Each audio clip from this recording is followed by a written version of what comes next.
Welcome to another episode of the Ashes to Intimacy podcast. Today, we're going to talk about why marriage's chemistry fades over time. Your marriage looks perfect on Instagram, but at home and in the bedroom, it's less than ideal. The chemistry has started to falter, and you feel like you're missing something really important. There's arguing, disconnection, feelings of entitlement, and that spark has just kind of vanished into thin air. Maybe you're wondering what happened to my passion and have been told the honeymoon love is not possible to maintain over the long run. I'm here to tell you that's just not true. In fact, expecting less than honeymoon love is devastating for your relationship because you have a low aim, and so your energetic goal is just a plateau, just to fade over time. And that's the reason why divorce is so prominent these days, because everybody wants chemistry. If there's no chemistry, what do we do? What are we here for? It feels so empty and sad and unsatisfying in our relationships. So chemistry is essential.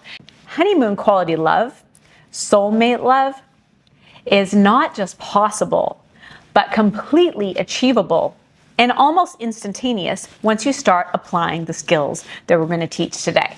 A lot of us ladies and men feel unseen in our relationships.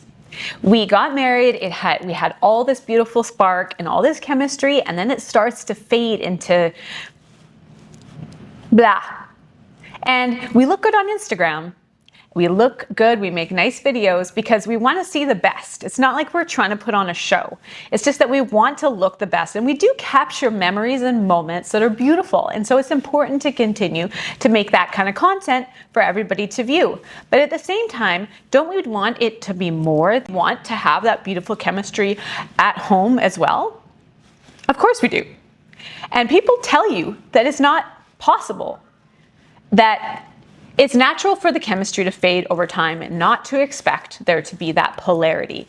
But it's just not true in my experience. I would love to tell you my own personal story.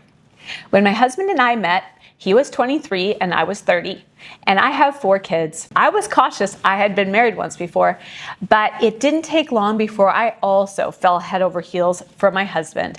My husband and I had all this beautiful chemistry. The chemicals concoction that goes on in our brain, the energetic magnetism was there, and it was beautiful. We did all the right things, said all the right things, felt really connected, did fun things together. We went hiking, we went and explored the city that I lived in, and we went into the rainforest, and it was beautiful and magnetic. We went to the pool, and I didn't have a full bathing suit, so I wore my bra, which kind of looked like a bathing suit, kind of not, and I got myself a bathing suit bottom, and we cuddled and snuggled and kissed, and it was very romantic. I'm sure that you can relate. We create our beautiful bubble of love, which is our own creation. Husbands and wives together create this beautiful heart bubble of love. Let's just imagine it as being a heart-shaped bubble. It didn't take very long. We had created this beautiful magnetism and this polarity. And when we didn't have sex before we were married, but when we were married, it was so much passion and we were so drawn towards each other. And we just wanted to please each other. We wanted to do things for each other, not in the bedroom only, but everywhere we went, there was this beautiful chemistry.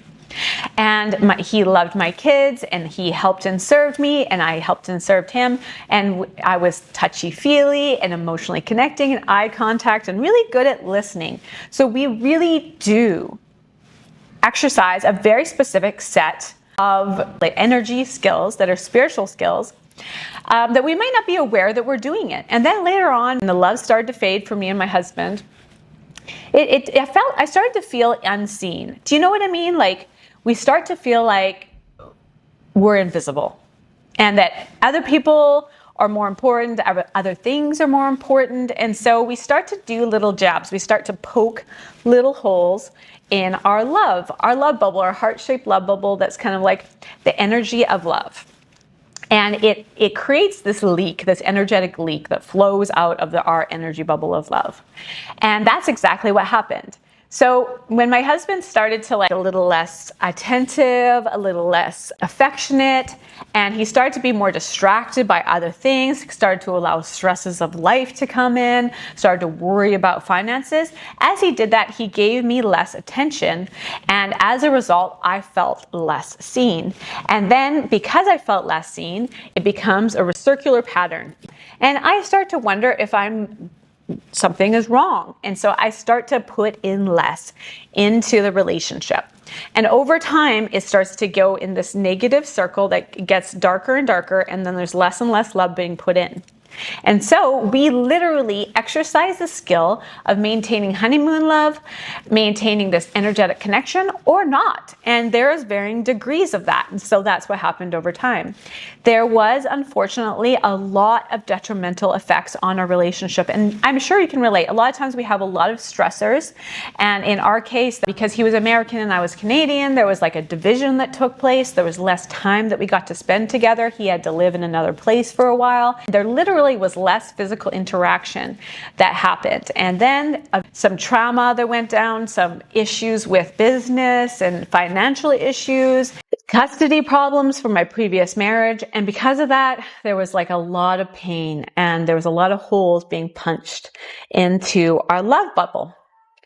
But at the time, I didn't know that we needed to be really deliberate in how we energetically heal and nurture our love bubble. So at the time, because I didn't know this, I would complain to my husband when I didn't feel seen and heard. I complained when he didn't do the things I wanted him to do. I thought that he should do, that I expected him to do. Clean the floor, do dishes, spend time with me, go hiking with me, go to the gym with me. All the wonderful things that I really wanted him to do that he did more of earlier and did less of later. The time restrictions and commitments and things, there's less deliberateness into the relationship.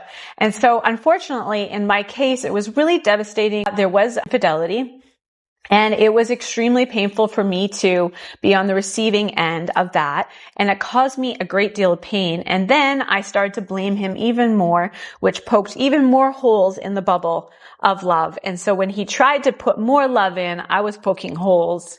I was giving love also, but I was still poking holes, poking jobs is this going to happen again? What's going to happen next? Can I trust you? I felt devastated by that. And so I started to notice more of the things he was doing wrong on a daily basis. And I told him because I thought that was the way to solve the problem, by letting him know that there's a problem. Unfortunately, complaints, they don't create polarity. They really don't. And we didn't complain at each other when we're first together, when we had our beautiful honeymoon love, our soulmate connection. We didn't complain at each other. We just added more kind and loving actions into our love bubble, which is energy being put into this beautiful bubble. So we are the creators of honeymoon love. I would wonder, why does he not look at me the same way anymore? And I would be so devastated by this. And I didn't think that there was anything that I could do about it. That there was just less attraction. And so that's what I was saying. I was complaining about it.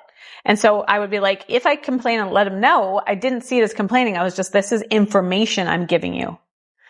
And I thought that would help solve the problem. Unfortunately, the negative energy is actually poking holes in the love story, in our love bubble, instead of adding more energetic connection into it.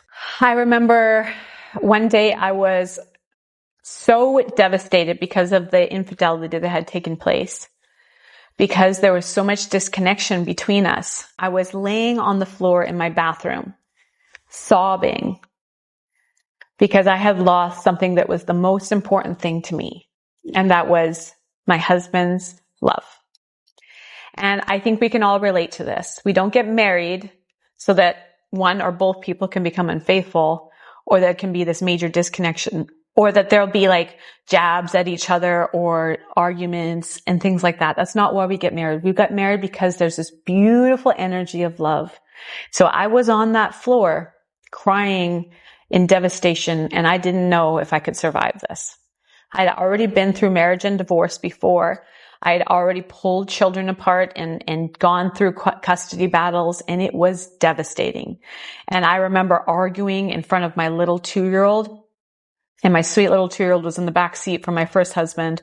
And I can feel to this moment the heartbreaking dilemma that I had created, that we had created, because we didn't know how to love each other fully the way that we needed to.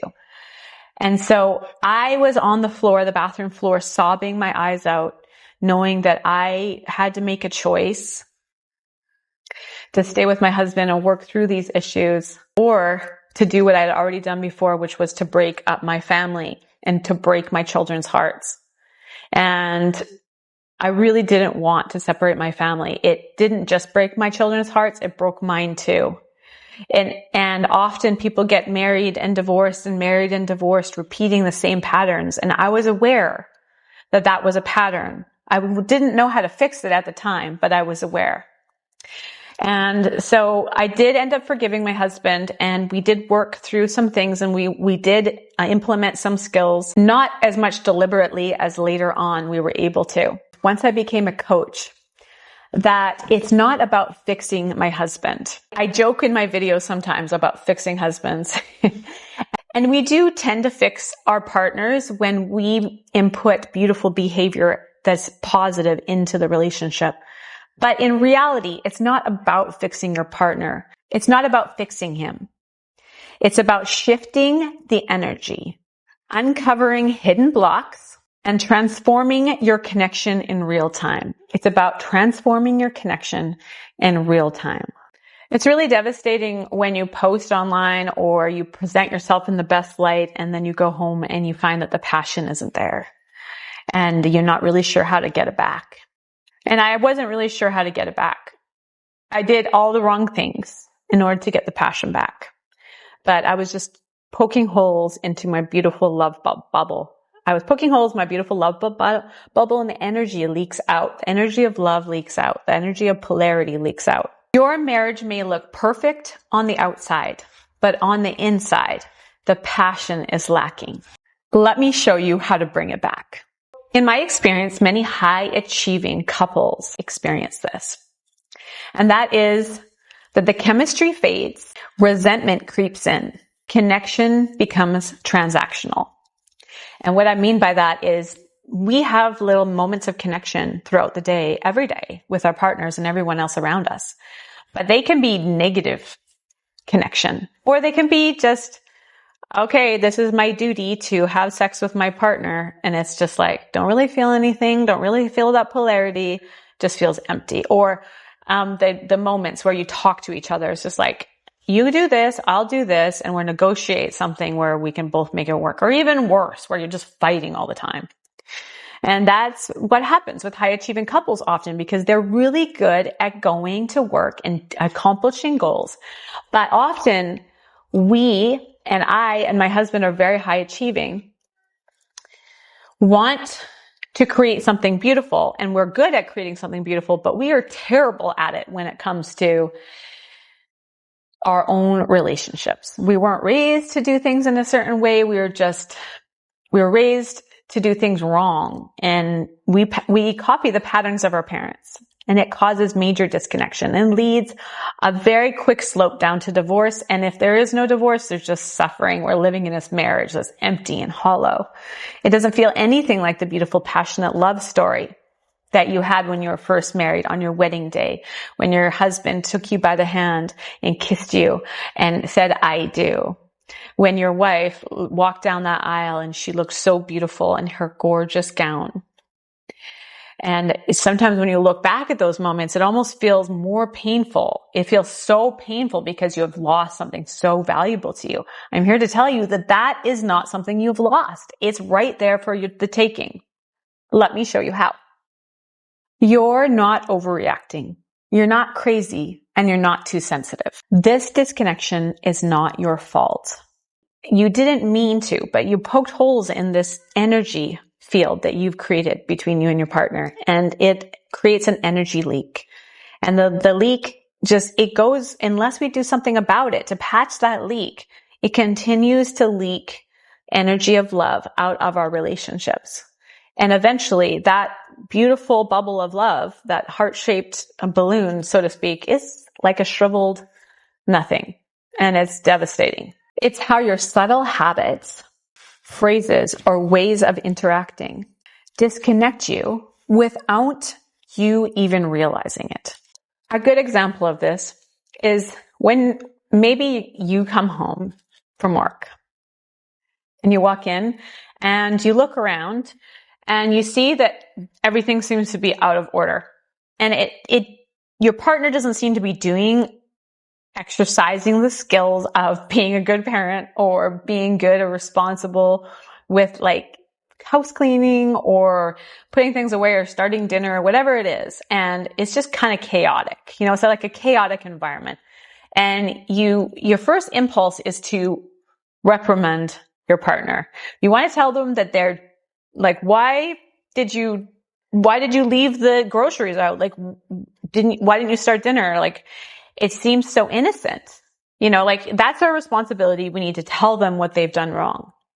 Unfortunately, the act of complaining about something or not noticing the good things about your partner, there's probably plenty of things to notice that are good, but you didn't notice them because you're focused on what is wrong because you want to fix it.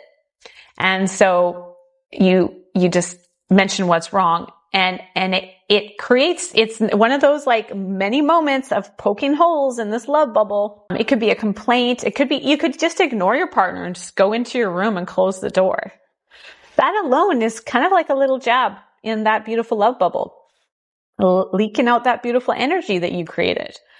You wouldn't do this to your car. You wouldn't poke holes in your car tire and then just leave it to deflate. But for some reason in our marriages, we think that that's acceptable.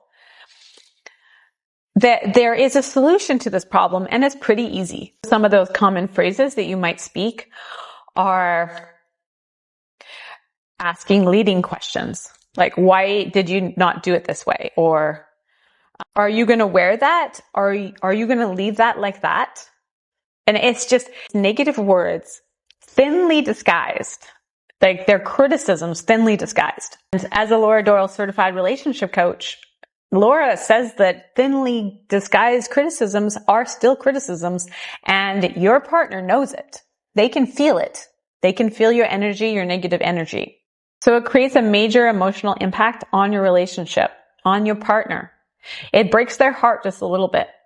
Think about it. If somebody comes up to you and says, why did you do it like that? It's disapproving and hurtful. Sometimes as wives, we say things like that because our husbands are a little tougher than we are, or we think they are. And so we say little negative remarks.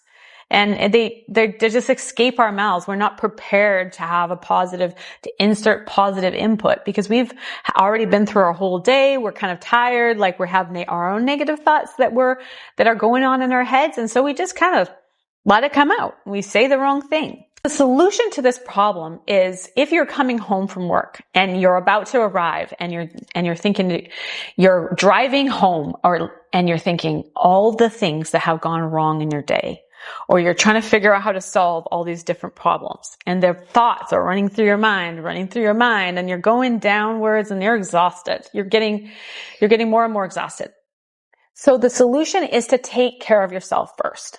If you're on your way home and you know that you're not in like the highest high vibe frequency, you want to pull yourself back into a high vibe frequency and to do something that you love. Like, I don't know. It could be so many different things. I suggest making a list of self-care items that make you happy. I don't know. It could be like sipping a coffee meditatively, or it could be having a glass of wine and thinking about all the positive things that you've done. It could be just your self-talk. I am so proud of myself because I did this, this, and this today. And for me, I realized that recently that I had a lot of negative self-talk. And the more that I allowed those negative thoughts to come into my mind and to speak them in my head, the more likely I was to come home and say something negative to my husband and to my children. Because I'm not happy. And it's really hard to be positive to others when you're unhappy. So positive self-talk, positive affirmations. You can write down positive things, a little meditation. I do a meditation routinely. Sometimes I do them 3 times per day because those negative thoughts can be all consuming. So I just do a little meditation. I go into my happy place. I go into behind my eyes, bring my energy into that safe space. And I like to bring myself into another dimension where all things are working out. And I see all the beauty that's around me. And I recognize in gratitude everything that's gone right. If your children are healthy, that is right. If you have a job, that is good. If you have a house, that's good. If you have food to eat. Like, there are so many things to be grateful for, but we tend to hyper focus on what's wrong because we think that's the only way to solve it. So this problem with your partner is not just with your partner, it's with yourself. It's in your relationship with yourself. So you want to get yourself into that more positive mindset before you walk through that door, before you know you're going to see your partner. So just bring that energy back into your mind, bring it back into your heart. Make sure you've done some self-care throughout the day. Make sure you've taken care of it. Like, exercise can be really great. Going out with girlfriends. There's so many different things for self-care. And I recommend making a list of at least 20 things that you do on a routine basis, especially if you know you're going to have an interaction with your partner, so that you can contribute all your positive energy towards the relationship for this beautiful honeymoon love. So you want to shift your energy internally before speaking into the more positive mindset. You can do one small thing that reactivates attraction. You know, they come naturally to us. Like, you put on some perfume, put on like a nice outfit, and not just wear it. Because I've had some of my clients, they put on the clothes, but they kind of just walk around like, you know, they're not projecting their positive energy outwards. They don't mean to do it like that. It's just, it doesn't come naturally. So what I'm saying is, you want to create attraction. How do I create attraction? Stand up straight, arch your back, put on some nice perfume, feel confident in your body, and let that beautiful magnetic energy fill up the room. That's one thing you can do. You can say something nice about your partner. Smile, make eye contact. It's a little bit flirty to make eye contact. It is flirty to make eye contact, especially when you're projecting your happy, positive energy towards your partner. Your partner will feel it. When you make eye contact and touch them and have confidence and project that energy of love, even thinking in your head, man, I love you so much. So it's not just your words, but it's also your energy. So you want to do something small that creates that attraction. You can make a list of all the things that can create attraction and use those things on a daily basis to create this polarity. You are an energy magnet. You are a creator of energy. So your projection of energy, just simply by believing that you're projecting your energy, creates it. Literally, it creates it. Try it. Try it right away. I want you to see the results. So it's your soft attention. Your playfulness can be really helpful. Your flirtiness, your sweetness. Oh my gosh, this creates polarity. Even tiny words are energy shifts. You can either drain your marriage energy, or you can instantly bring it back to the honeymoon love, that honeymoon energy back. Yay, I can't wait for you to try this. So we're going to do a little meditation together. I want you to take a deep breath.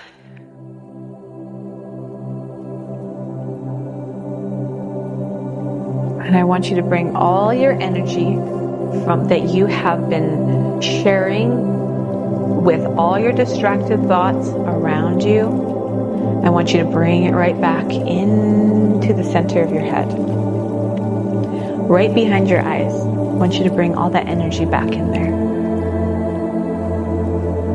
Give yourself a breath.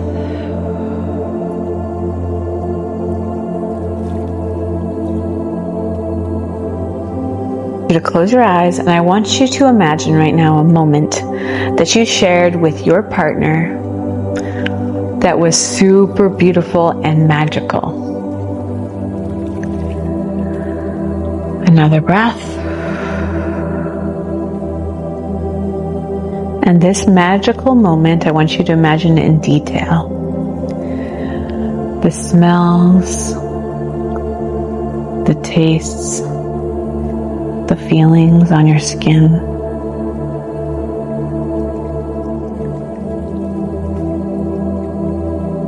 The way that your partner looked at you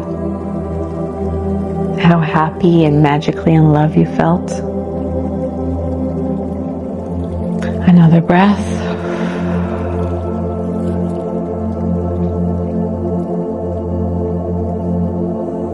Now, I want you to imagine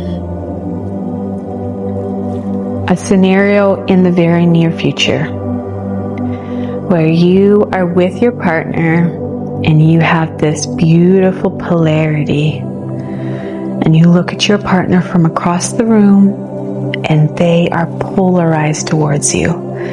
They want to be with you so badly. They love you so much and you love them. And you're pulled towards each other. Maybe you're wearing something sexy, maybe you're naked, maybe you're at a nice restaurant or dancing on a dance floor. This is your moment. I want you to imagine it now.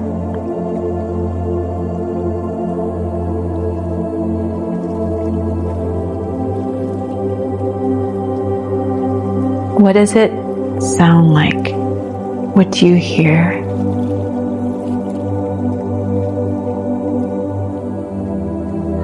What does it feel like in your body? Where are you? This is your imagination. You can go anywhere you want. You can do anything. This is your vision.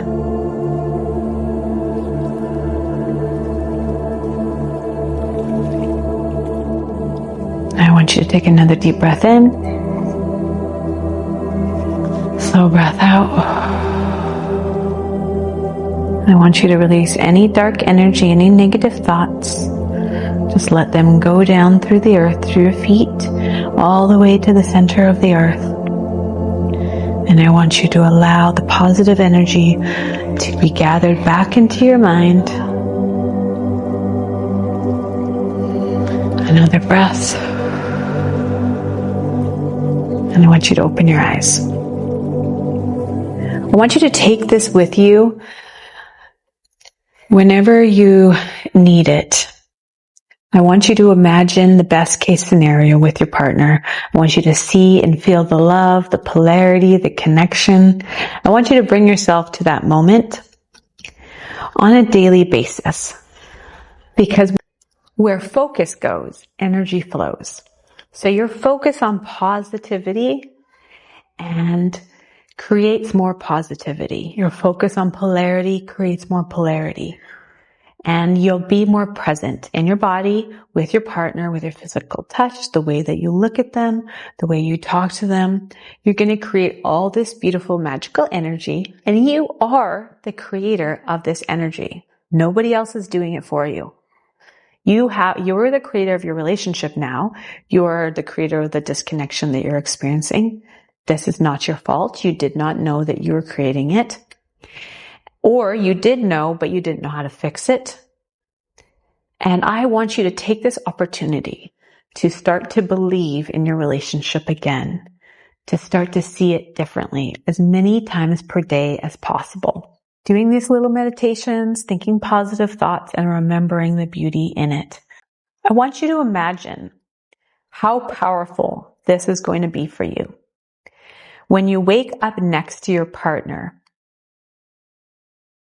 the playful energy is sparkling in your eyes. Your marriage feels like a honeymoon again. The kids get to see you glowing.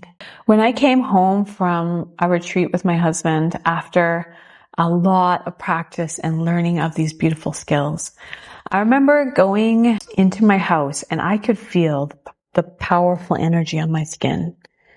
There was a beauty that we had created, that we had tapped into, the beautiful energy. We came home and I just could not get enough of this beautiful, magical energy that filled the whole room. It was so beautiful, the touch between me and my husband, the way we looked at each other, the way that we adored each other, the way that we went to our children and held them. It wasn't shallow. It was deep. It was meaningful. We had called down the powers of love back into our relationship, unconditional love. And we shared it with our children. We felt so much love for them. There was no fear. There was no uncertainty. There was just polarity and passion. And this was after 15 years of marriage. So this was very doable. Our children felt loved, adored, and cherished. And the whole energy of our home shifted simply because of the way that we implemented these beautiful skills into our relationship and decided to actively pursue them even when things didn't go right. Sometimes they go wrong and we have to get back on track. And that is what happened. It goes up and down. But remembering that you're in charge of this love story of yours, you're in charge of your family's polarity and the energy in your home makes a huge difference. So I want you to inspire you to take action today and to start implementing these beautiful skills of creating magical energy with your thoughts and your actions and your words and your intention, and to do meditative practice and do your self-care. And I also would love to invite you to attend our Magnetic Marriage Activation Workshop. This is a women-only workshop, and it is completely free for you. During your workshop, you'll discover where the energy leaks are happening. You'll see the accidental disempowering words that you're saying. And you'll learn how to restore the honeymoon love that you've lost in the energetic form. I created this workshop just for you because I don't want people to suffer the way that I did for so many years, simply because I did not know how to create this magical energy. You're going to learn real-time fixes and rapid transformation that can occur in this workshop. There's a link in the description of this video, and it's really easy. You click it, fill out your information. You'll be sent notifications for the start of the workshop. It's going to be 1 hour per day for 4 days. A little bit over an hour per day for 4 days. And you'll meet other like-minded women and share your stories, and you'll get to learn what is necessary to recreate this honeymoon love romance. Women who've done this workshop report feeling so magnetic and seen. I want you to experience this workshop in real time so that you can really activate the magic back into your marriage, the magnetism back into your marriage. The link is in the description. I invite you to also share this podcast with any friends or family who could really use these skills. You're not alone, and your marriage can feel magnetic again. As always, there's also a link in the description of this channel for our transformational Reclaim Your Soulmate retreat, and also for the coaching programs that we offer. I look forward to hearing from you, and I love it if you share in the comments any transformational experiences that you have just by shifting your energy. We love to share in that love and celebrate together. Mahalo for being here with me today. Thank you so much for allowing me to share my light with you and for sharing your light with me. Aloha.